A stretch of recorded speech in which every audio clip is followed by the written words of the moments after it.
In this guide, I will show you how to create new account in eFootball. Let's get started.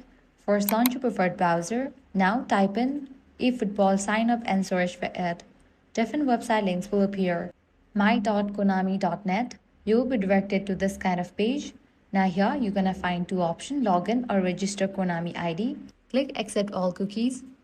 Now you'll need to verify your age. So go ahead and type in your year, month and day. Likewise, click on the drop down and select your country.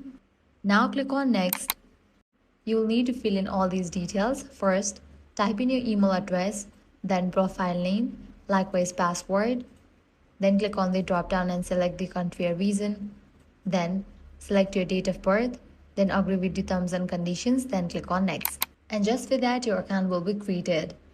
Now you can navigate to eFootball app or the website, provide these credentials and log in to your eFootball account. So this way you can easily register for eFootball. If this guide helped you out, do not forget to like, share and subscribe.